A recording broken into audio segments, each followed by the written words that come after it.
Welcome to the Kingdom, guys. This is episode 12 of Royal Vision Podcast. I'm your host, Coach Matthew. Got another special guest today. He's a basketball player from New Berlin, Wisconsin. He's been playing at a high level for the last 3 years. Currently plays for Team Hero. He's a point guard. His name is Elijah Gammage. What's up, bro? What's up? Thanks for being on here. Yeah. So, most of the time I have basketball players on here. You're a basketball player. What led you to the sport of basketball? It was just like I like the team. Okay. I like having the team, and you got to lead off that guy, and the guys got to lead off you. And it's just all of a big old team, and it's just like you're all having fun as one, playing as a whole. Like just your brother's family, that example. Yeah. And you've been playing at a high level for 3 years, but how long have you actually been playing basketball? A lot longer than that. Probably when I was like, I would say 8, 9. Okay. So you said 8 or 9 years old. Most people start playing basketball like 4 or 5. So like, why so much later? Because I played baseball, so I was a baseball guy. You're a baseball. Do you still play baseball? Yeah, I still play baseball. Okay. And so that's just I had a lot of work on that. I got you. So which one's your favorite? Is it basketball or is it baseball? So like it's a little in the middle. Okay. A little towards baseball, but I got you. So what is it about baseball that draws you more towards that over basketball? Because baseball, it's like more of a you game. It's you have to work on these little things. Yeah. Pitching, doesn't matter. Pitching, hitting, fielding, whatever you want, you just got to work on it. So what position do you play in baseball? Pitcher and outfield. All right. What, like whole outfield or just, are you the center fielder? Center and left. I figured you'd be the center field. You get me off, hey, I'm going to run over right field and take your ball if I have to or something. So where do you take the most pride at? Do you take it in hitting? Do you take it in your defense in baseball? What is it? Definitely my hitting. Because hitting, if you got a guy on first or second or whatever guy's on him, you just got to hit him in. Don't matter where the ball goes. So, what kind of, I'm not trying to say, what kind of hitter are you? Are you like, hey, I'll just put it in contact, put it in the field, or are you a power hitter? I'll be the role anyone wants to be. If I got to get a guy in, I'll hit a little single. If I got to get a double, just bring guys in. If I got guys on base, I'm just hitting any way on. So you're really like a versatile type of player. Where's that versatility come from? It's just really being like coachable and flexible, because more coaches like flexible players. So if you want me to go bunt, I'll bunt. Like I'll put my body or do whatever I got on the line. And are you able? Do you have the green light when you're on the bases? Or can you just steal whenever? Yeah. Okay. Do you have one of those like wrist guards too, or? Oh, sliding mitts? Yeah. Yeah, I got one of those. Okay. So give me like what's the whole thing behind the sliding glove? I get it to protect your hand, but is it like a? So you're like, because a couple years ago, I jammed my fingers. Okay. So I was sliding, I jammed them, and I didn't want to keep jamming them. So. I got you. So it does actually work. It's not just like for looks or anything like that. Okay. No. All right. So early off in your career, what were some defining moments that kind of led to your mindset? I just wanted to I was really lazy in the beginning. Okay. And then I just picked it up. I wanted to become better. I wanted to do it for not just me, my family, and everyone who's around me. Yeah. I just want to be better and work harder. So you said you were lazy. What was that shift? What was the moment where you were like, I really want to do something with this. I really want to be more. I would say that shift for me, it definitely shifted when I was like 11 years old. Okay. I just wanted to become better and be a better person just in general throughout sports. Okay. Not just me playing good in sports, coming outside of sports and being well. How do you feel like sports translates into shaping you into a better person or shapes transformation long term? I say like for basketball, it's a team. So if you go out to a job, you got to work with different coworkers or just meet different people, school, college, it don't matter what it is. You just got to be flexible. New teammates is just like a new coworker or something.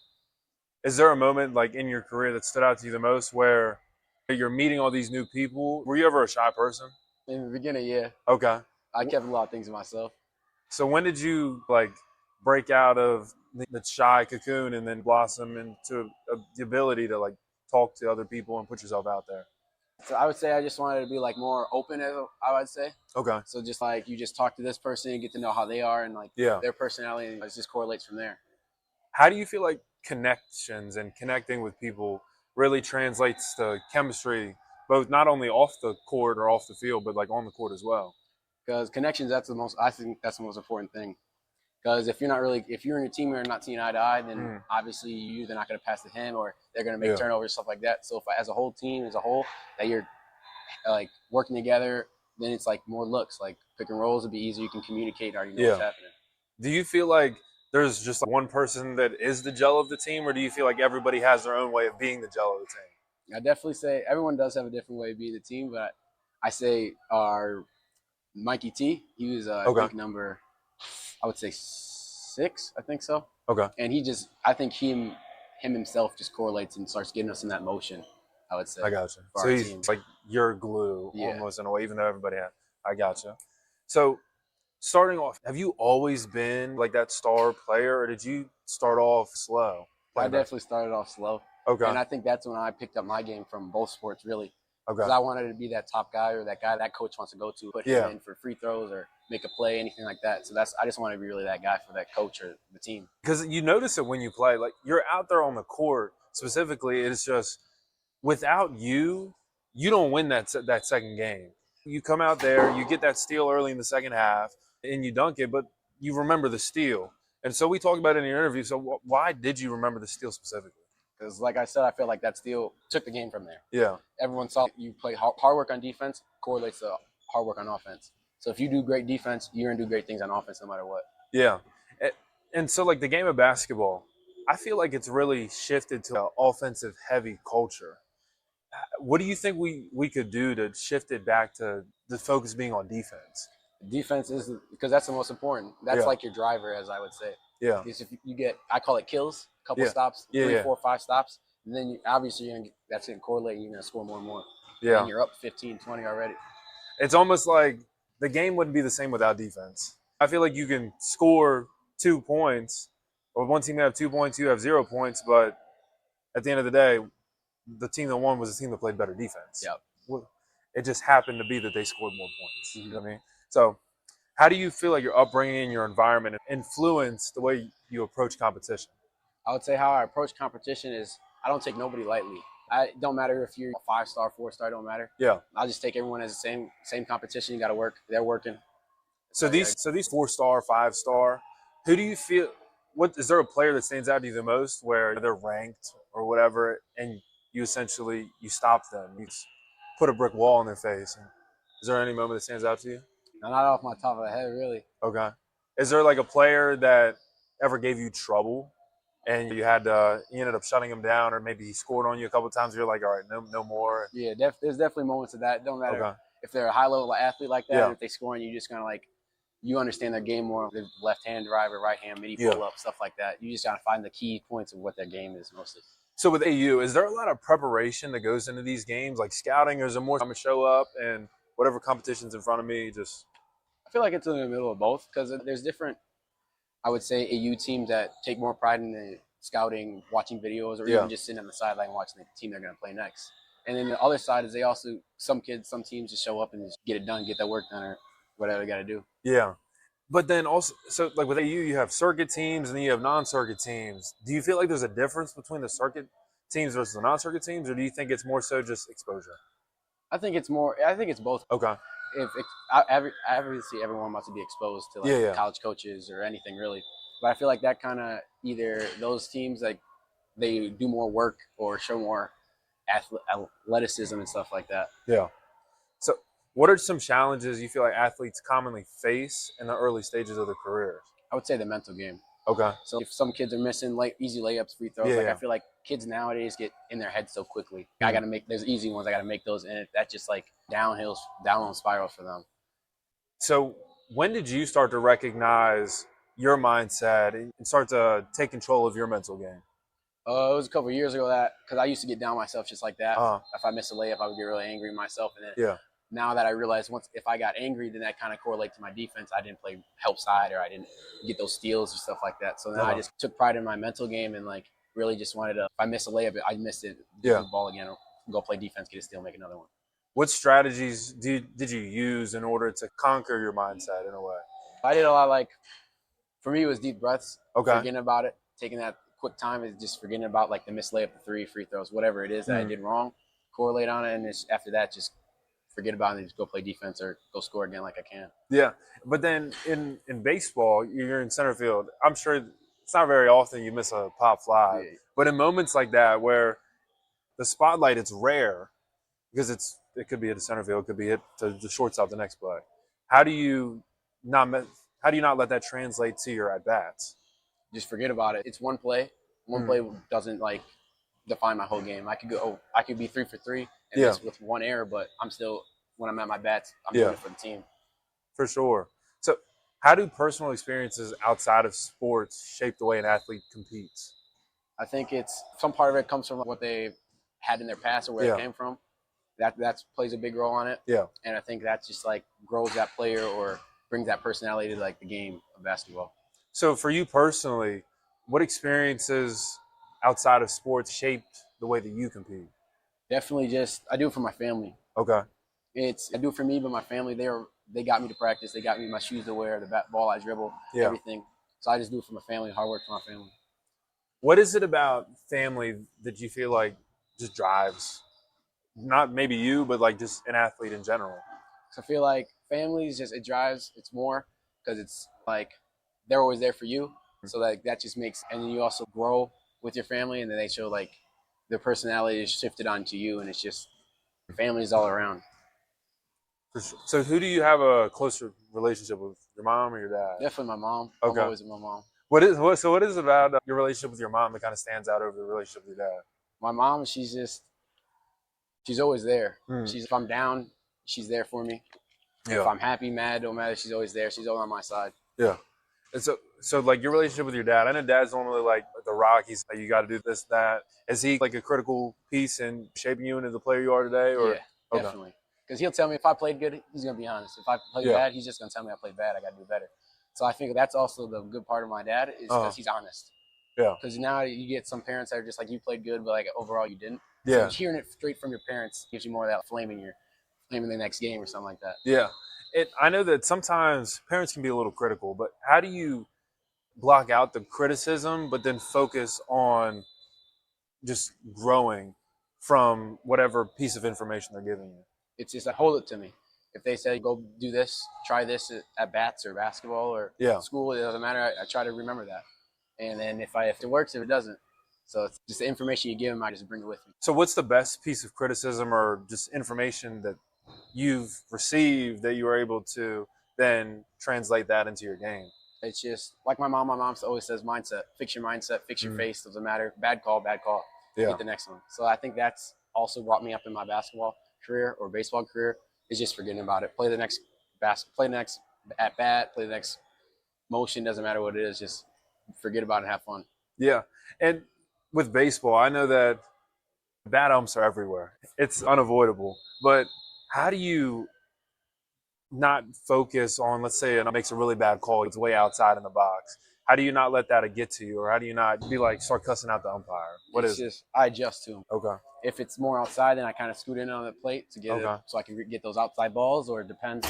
But it is a struggle when that happens because you know the strike zone or you know it's not there. But it's just like that mindset. Forget about it. He called it. They're calling both ways. So it's like at the end of the day, they're playing in it. They have that same ump. We have that same ump. So at the end of the day, it's just playing the ball. What role does self-talk and internal dialogue play in performance? Self-talk it does play a big role. I think so. Yeah. Because you can talk to yourself and reflect on like the things you did in the field, on the court. So I do think that plays a big role for it. How much do you typically talk to yourself? So let's just say you're like in that game out there, going into the second half.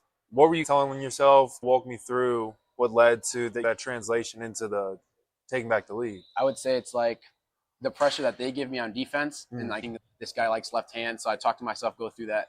It's like he's mostly go screen, cross back to the right, try to get a floater or something. So like I really reflect on that. If I'm on the bench, that's when I talk to myself more and realize what this guy's doing and what's not as his strong suit, so that I can get like those steals, those rebounds, like that. So it's about being aware. Why do you feel like awareness, not only in sports but also in life, is so important?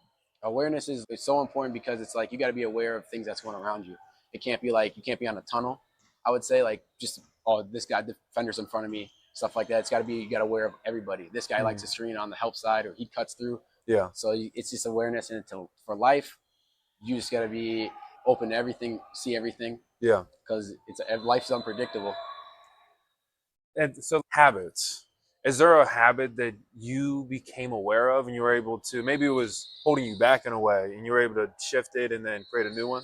The habits that I've recently started doing is I keep myself at a kind of medium tone, really. Because if I don't want to get too low on myself or down on myself, and I don't want to bring too much energy where I start taking bad layups, bad three-pointer shots, and then I'm being a negative for my team. Oh, so you kind of have a balance. Yeah. I try to balance it as far as I can. So some people call that a flow. So what would describe your flow for me? It's like I'm like in the medium. Okay. If it's like, if there's good plays, yeah, I'll clap for my teammates, scream and all that. Yeah. And if there's bad plays, I don't get down on my teammates or myself. I just tell them next play, forget about it. You get a next open shot, something like that. And so the defense's job is always to speed you up. How do you stay composed and not let their pressure get to you? I would say communication. So if my guy's going to get screened or my point guard's going to get screened, I got to go tell him to get screened. So I feel like communication in basketball is the biggest part. That helps your defense too. Because if you know that screen's coming, you're going to sag off or tighten up on the guy and switch. And it's just communication is the biggest part of basketball, I think. So you talk about communication. How do you feel like sports teaches you communication that translates into your daily life? Maybe relationships, friendships, anything like that. It goes to the daily life. Is if you got questions, just you go communicate with your work, your boss, your teacher, anything like that. And it's just like you can talk about your feelings, what you're feeling, and all that. And it's like it's better off to just not hide it and just go out and tell that person or anything you questions about. So are you like a problem solver? Yeah, I try to be. Okay. So when you get a problem, do you push it off, or do you like to get it done right then and there? I try to, as close as I can, I try to get it done as quick as I can. What is it about like solving problems right as soon as they happen that I have to do it? So because if I don't do it, it bugs me really. Okay. So I like to get it done, make sure like I have it right or I'm doing it right. So then if I'm dribbling, if I work on my left hand, then that's a problem, my left hand. So then I fix that, and then I'm unstoppable from there. Now you're dominantly right-handed, right? So do you feel like you can tell a difference between your right hand and your left hand? For sure. So there is a visible difference? Yeah. Okay. So do you spend more time working on your left, or do you spend more time on your right? I do mostly left. If I'm in the gym dribbling, I start off with my left, back, forth, cross, anything like that with my left. Then I move back to my right to keep that quick ball handling so I can move, adjust, agility, and all that. How much time do you typically spend, let's just say in a day, between your two sports? You got baseball. Right now you're in baseball season too, between baseball and basketball. No, there's a facility I go to. It's a baseball facility, and in the back there's a basketball. So I'll go hit off the tee, do this, throw, all that, and I'll go back to my car, drop my baseball stuff, grab the ball, and get some more work in. So it's like an equal amount. So you're probably there, 3.5, 4 hours, 3, maybe? 4 or 5 hours, yeah. That's good. That's what it takes, though. Yeah. So people that are athletes, young athletes that are looking to play at a next level, maybe it's high school, maybe it's college, what advice would you give to them as far as work ethic and effort put in? If you're on the court, do the dirty work. No one wants to take charges or dive. That shows the coaches, your coach, anybody. If you're diving on the floor, you're putting your body on the line. That's showing that you care for your team and you're fighting for your team to get those loose balls or sacrifice your body for that charge. Is there a moment where you're doing the dirty work that stands out to you the most? Is there a memory that you have that? Definitely charges. I think those are most memorable. Okay. Those really kill the offense drive. Absolutely. So you get a charge, that's your ball, and a foul. So you just did two things right there. You stop the guy and you got a foul. If he's the best player or worst player, it doesn't matter. What do you feel? The drive. What do you feel like is the best charge you've ever taken? Best charge was close. It was a close game. I think it was a couple minutes and we were down 2. Took the charge, and then after that that guy was fouled out. So he had 4. So we had a guy, and then after that we knocked down a 3 and won the game after that. Hey, that's good. That's translation right there. And then at the end of the game too, I think you got a steal, right? Or one of your teammates got a steal, and you're able to get a buzzer beater as well. So it's obvious, those small moments, like the steal, the charges, the forced turnovers. I feel like that's a lot more important than the offense. Definitely, at the end of the day, what I think. It translates so well. So, what are some of the biggest mindset shifts that lead to long-term success in sports? The mindset shifts, I would say, you gotta play with quick awareness. Okay. You just gotta, like I said, forget about what happened and shift to defense, helping your team out. Because if you drop down, then your whole team could drop down because they see you're down, and then they're gonna start not helping or doing anything like that. But what is it about? Shoot, I lost my train of thought. Move on. How do external pressures, like expectations from coaches, fans, even the media, how do you feel like they affect an athlete's game?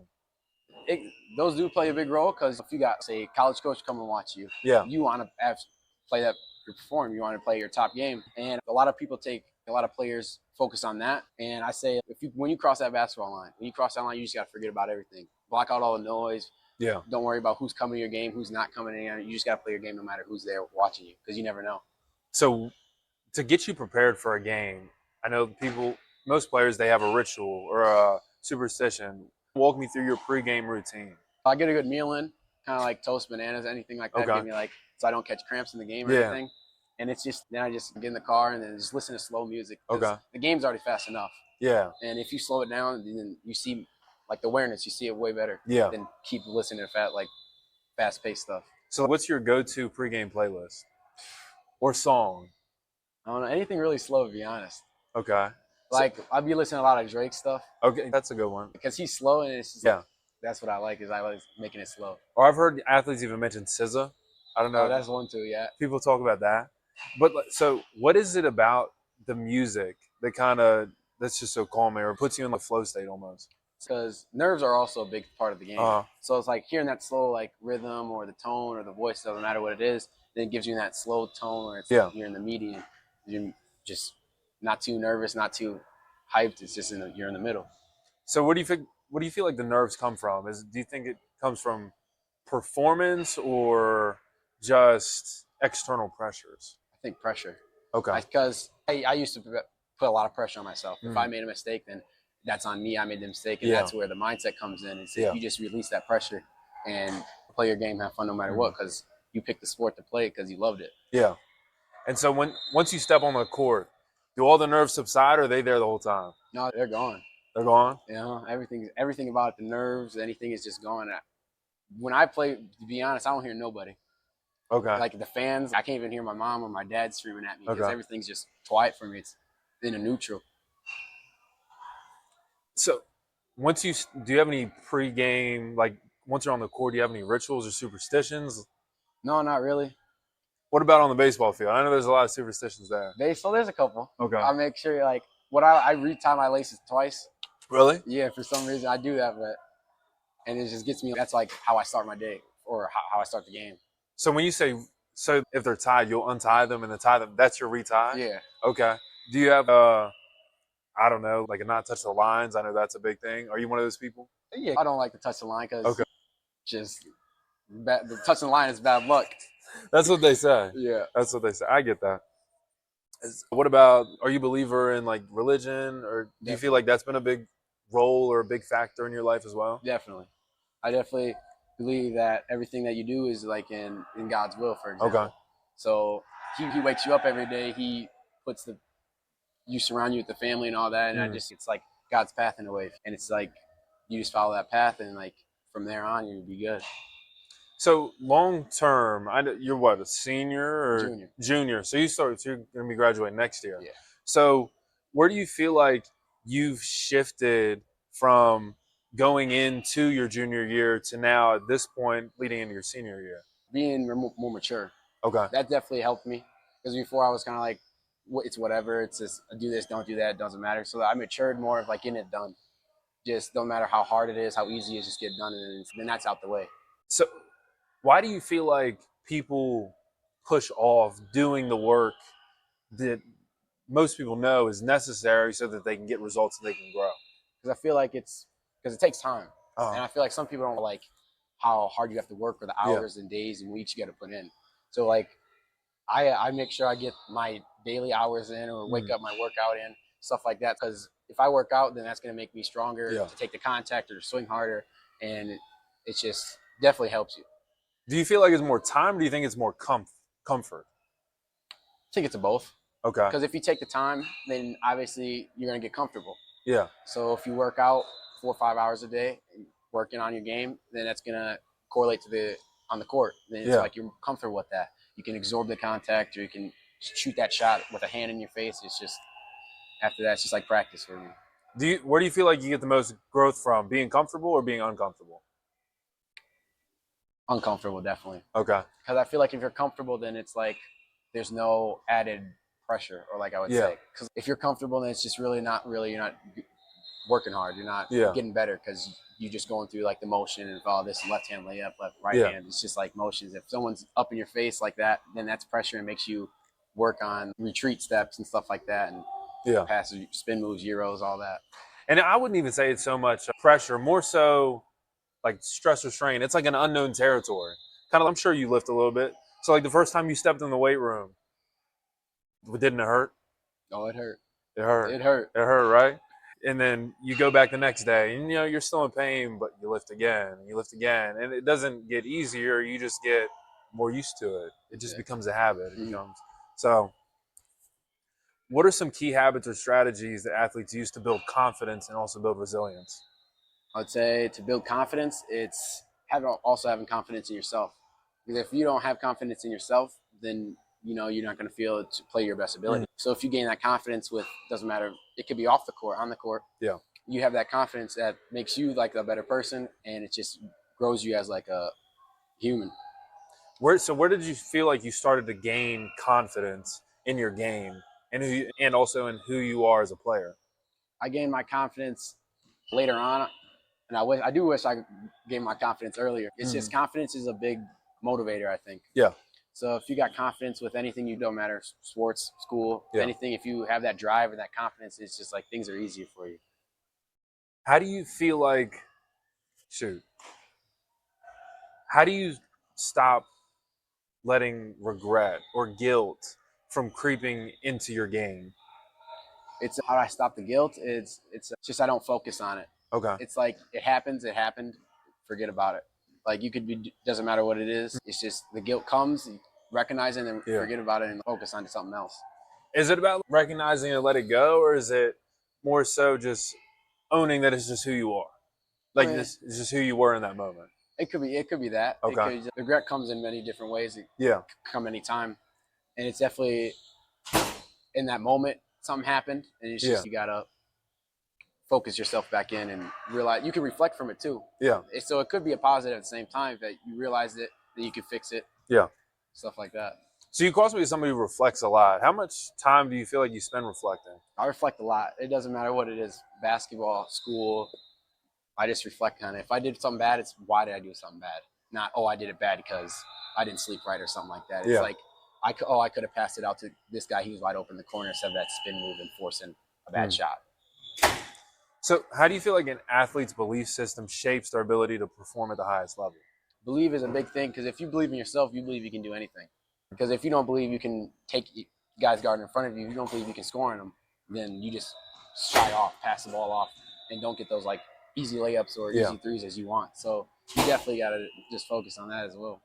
Is there a moment that you remember where you didn't believe in yourself, and what in you shifted to where you were like, I can do this? It was early in my career. I didn't really believe in myself. I didn't really understand why I was still playing that sport or something like that. And what shifted is just like my family. My mom was always there, and she believes in me. My dad believes in me. My grandma, my grandpa, they all believe in me and believe that I can go be something or do something for them. And that's what I want to do. I want to improve their way of life and bring them the stuff that they want and stuff like that. And with having the spotlight on you, there's people that they pretend like they're there for you, and then they'll talk behind your back, or they're just constantly, you can't do that, you can't do that. What is it about just succeeding that doesn't necessarily be like, like I did this, but more so just gives you that satisfaction? It's definitely because I like to go, if I work on something and I score on that guy, for example, he's talking trash or something like that, so I can't shoot, can't do that. And it gives me that like self-confidence more because I know I can do that. I know I can do this. So I grow from there. Because it's just one of those things where, why do you feel like people say negative things? To get you in your head. Okay. Because pretty much like mental. If I'm talking trash to you saying you can't do this, you can't do that, you're going to go try it. And if you really can't do that, then you're just going to, it's like you're a negative factor for your team. Yeah. And so if someone gets in your head, it's pretty much, they could be in your head for that time or that whole game. And it's like, you don't play their best ability as you know you can. Do you think it's them trying to get in your head, or do you think it's their own limitations? I think it's both. Okay. Because if, like I said, if you get someone's head, that could be, they could just be breaking down the rest of the game. It could be the best player, the worst player. If I'm in someone's head, I took that guy out of the equation. Yeah. I took him out of the game pretty much. And then I feel like that could just be someone, and if someone's trash talking, that could be how their game is. Yeah. Like how that could be more confidence for them, stuff like that.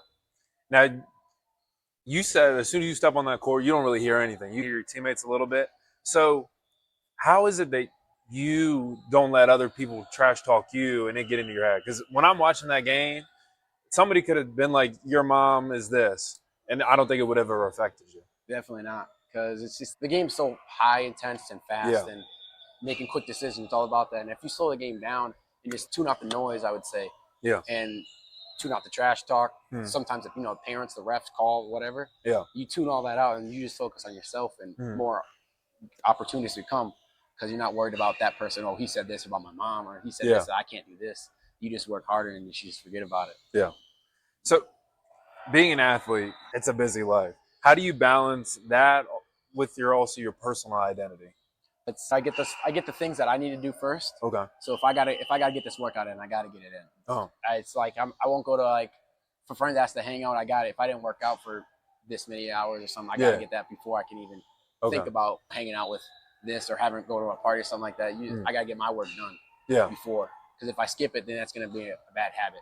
I put it to the side, do it tomorrow, but I really don't do it tomorrow. Yeah. So it's just creating good habits. So it's about prioritizing yourself first. Yes. Okay. Definitely.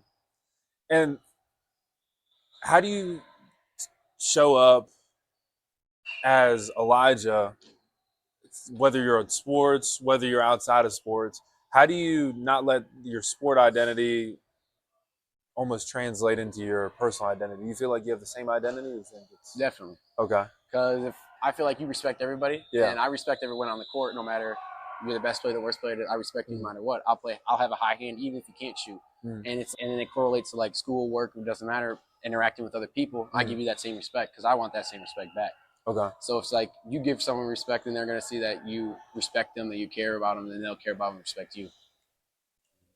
So outside of your sport, what impact do you have beyond it, and how can you use your platform effectively? I would say that's a good question. I would say how I can use it effectively is, hey, you caught me on that one. It's a good question, isn't it? It definitely is. My platform is, I want to be the person I want to be. Okay. And I don't want to get dragged into friends or anything like that. So I'll do anything I want first. Kind of like what I said, work on myself. Because if you work on yourself, then that builds confidence, beliefs, basketball. It just works. So you build a great platform for yourself, then that just correlates to sports, life, stuff like that. For you, I'm not sure if you found your purpose yet or what you want to do in life, but what do you feel, how do you want to impact people and impact the world in a sense? I would say I want to impact people is treat everyone with kindness, really. Okay. Because you don't know what that person went through. You don't know what that person's going through at the moment that you're talking to them. So you treat people with that kindness, or your family with that kindness, and then it's just everything, again, just rolls better, I would say. Yeah. And so it's just bringing impact. I like bringing impacts to things. So there's a lot of people that are anti-kindness. Why do you feel like so many people are like kindness isn't good or kindness is bad? So I feel like there's a lot of anti-kindness because it's taking time out of their day. I would say a big thing is maybe holding the door for somebody, or holding the elevator. It's you don't really do that because that's too much work, or it takes too much time out of my day, and I got to focus on it's just me. Yeah. And how do you find that balance between giving but also taking time for yourself and giving to yourself as well? Both of those are really important because you got to also give time to yourself to make yourself a better person. Yeah. And when you give that time to yourself, you give that time to other people too, your family, your friends, no matter who it is you interact with. So it's about filling your cup so you can then give from an overflow. So you're able to give more to other people. Definitely. I get that. So obviously, I don't want you to be done playing sports anytime soon. I'd love to see you go play college, play professional sports, baseball, basketball, whatever it is. But how does an athlete prepare for life after sports, and what challenges come with that shift? There's a lot of challenges that come from that shift. It's more work, I would say more workload. If you go to college, there's hours you got to put in of studying, and then you got to make sure you got to get to the gym earlier or later, because you still got to get that college athlete, you got to get that workout in. So that could be waking up earlier, getting it done at night or something like that, and then getting your schoolwork done too, because it got to reflect with both. So it's about understanding you might gain more responsibility, but that doesn't take away from who you are, what also you need to do in your life. So for you, I would just kind of explain. So success for me looks like showing up every single day, regardless of the outside noise, regardless of what's going on in my external life, showing up. That's success for me. What does long-term success look like for you? I would say definitely the same as you, showing up. Okay. It doesn't. I show up for family, friends, basketball, my team. I just show up. I won't, like, if I'm having a bad day, I'll drop that bad day time or reflect it on later and come be for that person or my family or that team. Because a lot of people, they define success as, I want an MVP, I want a state championship. How do you not let those accolades, those championships define you, and you really create your own definition of success? I would say creating your own definition of success is like, not because I could care less if I made that buzzer beater. I could care less if I had made the MVP or anything like that. It's me about if we did it as a team. Because if I could go score 25 points and that doesn't, I could care less about points. Yeah. If I'm on the floor grinding, getting rebounds, assists, overall that leads to points, that leads to leads, stuff like that. So you're more so, success for you looks like just going out there being you, and all the accolades, the points, they topple on extra pretty much. It's like cake's really good, just being cake, but then you throw some icing on, it's like, all right. But So how do athletes define their legacy, and what do you personally want to be remembered for? I want to be remembered as a kind person, a person that gets it done, is like there for you, because I'll always be there for my family, no matter how far I am, where I am, at college, no matter what. I'm always gonna be there for my family. My family was there for me. I mean, it's like a return. Yeah. Because you got to return anything that they did good for you. You got to do good for them too. Yeah, for sure. I'd say the biggest thing drives me is myself, but I'd like to do something for my family, hook them up, whatever I can. So for the next generation of athletes striving for greatness, what advice would you give to them? Keep working. Okay. Make sure you have that time to work for yourself, get stronger, get better at any sport, football, basketball, whatever sport you play. Yeah. Just get better. Because if you're getting better at this, then you're getting better at other things too. Yeah. Because hard work, you're going out 4 or 5 days working out. Yeah. Then it's going to lead into like habits, like getting stuff done, like you got to get this homework done, or you got to turn in this assignment before the due date, stuff like that. Yeah. So before we sign off, do you have anything you want to say to the kingdom? No, it's nice being on the podcast. I'm glad to have you. So that's the conclusion of episode 12 of Royal Vision Podcast. It's been Elijah Gammage, Coach Matthew. Peace out. Love you guys. Appreciate you, Dave.